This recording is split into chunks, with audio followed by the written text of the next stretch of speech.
Hello বন্ধুরা, কেমন আছো তোমরা সবাই? আজকে আমি একটা আমাদের বাড়ির তৈরি মিষ্টি রেসিপি তোমাদের সঙ্গে শেয়ার করতে চলে এলাম। তো তোমরা সবাই দেখে বলো কেমন হয়েছে। প্রথমে দেখো, আমি এখানে ময়দা আর সুজি নিয়ে নিয়েছি, তার সঙ্গে একটু চিনি আর একটু তেল আর অল্প একটু নুন। তো এটাকে আমি মেখে নিয়েছি, মেখে রেখে দিয়েছি।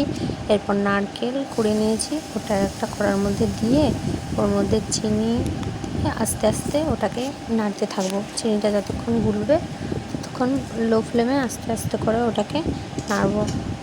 তো এই দেখো, আমি নাড়ছি, নাড়তে নাড়তে চিনিটা অনেকটা গুলে এসেছে। তো এবার আস্তে আস্তে এর মধ্যে একটু আমুল দুধ দিয়ে দেবো। তো আমুল দুধ দিলে এর মধ্যে একটু টেস্ট হয়। এর মধ্যে আমি আর একটু এলাচের গুঁড়ো আর আদা আদা কুচি দিয়েছিলাম, তো ভালো সেন্টের জন্য। এরপর দেখো, আমি সেই মাখার থেকে আমি ছোটো ছোটো করে লেচি কেটে নেব।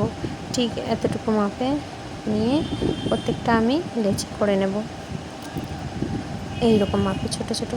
তারপর এখানে আমি একটা লেচি নিয়েছি, নিয়ে একটু তেলের মধ্যে দিয়ে এটা আস্তে করে একটু বেলে নেব। ঠিক লুচির মতো সাইজ, মানে লুচির মতো অত বড় হবে না, মানে লুচির মতো বেলে নেব, একটু ছোটো মতো। তারপর ওর মধ্যে যে নারকেলের পুরটা করেছিলাম সেটা 1 চামচ মতো দিয়ে দেবো। দিয়ে এবার একটু সাইডে জল দিয়ে এটা ভালো করে মানে মুড়ে নেব।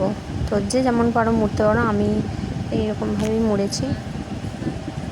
এটা আসলে একটু ভালো করে শক্ত করে এই মুখটা লাগাতে হবে, না হলে তেলে ভাজার সময় খুলে যাবে। তো আমি এইভাবে মুড়ে নিয়ে এবার আস্তে আস্তে একসঙ্গে অনেকগুলো করে নিয়েছি। করে এবার আমি এইগুলোকে নিয়ে কড়াইয়ের মধ্যে তেল গরম করে একটা একটা করে সব ছেড়ে দেবো। দেখো, আমি একটা একটা করে সব ছেড়ে দিচ্ছি। আর অন্যদিকে আমি এই সময় একটা পাত্রে চিনির শিরাও করে রেখেছি। তারপরে এগুলো ভাজা হলে ওগুলোকে দিয়ে দেবো ওর মধ্যে আস্তে আস্তে করে একটা একটা করে।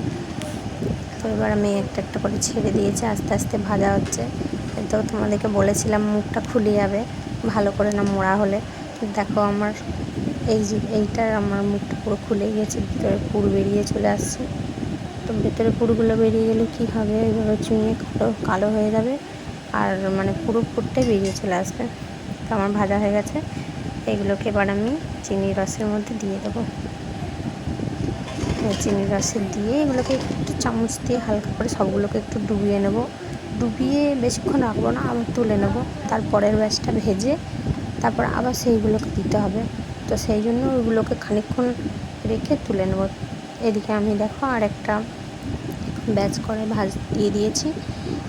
তো এইগুলো উল্টে উল্টে ভেজে নেব আস্তে আস্তে লাল লাল করে। উল্টোতে কি ঝামেলা। তো একটা একটা করে সব উল্টে নিচ্ছি, উল্টে সবগুলোকে লাল লাল করে এদিক ওদিক পাল্টে ভেজে নেব। ভেজে আগেরগুলো দেখো রসে অনেকটা ভিজে গেছে, এই সময় আমি ওগুলোকে একটু তুলে রেখে দেবো। তারপরে তো ওই শিরাটা খালি থাকবে। তো এগুলোকে ভাজা হয়ে গেলে সঙ্গে সঙ্গে একটা একটা করে রসের মধ্যে দিয়ে দেবো। একটা একটা করে সব দিয়ে দেবো। দেওয়ার পরে এগুলোকেও চামচে করে আস্তে আস্তে নেড়ে দেবো। দেখো, সব এইভাবে নেড়ে দিয়েছি। এরপরে যে আগের যতগুলো ভেজে রেখেছিলাম সবগুলোকে রসের মধ্যে দিয়ে দিলাম। দিয়ে এবার এটাকে পুরো একদম ওভারনাইট বা মানে 4-5 ঘন্টা অন্তত মানে রেস্টে রসটা যাতে শুষে নেয় সেভাবে রাখতে হবে। তো দেখো, এটা হচ্ছে পরের দিন সকালে আমি করছি এই ভিডিওটা। তো কতটা রস শুষে নিয়েছি তোমরা দেখতেই পেলে। এরপরে একটা কেটে দেখাচ্ছি। দেখো কত সুন্দর, মানে পুরো ভেতর পর্যন্ত রস গেছে আর পুরো একদম নারকেল পুরো দেখা যাচ্ছে। আর খুব ভালো লাগে খেতে।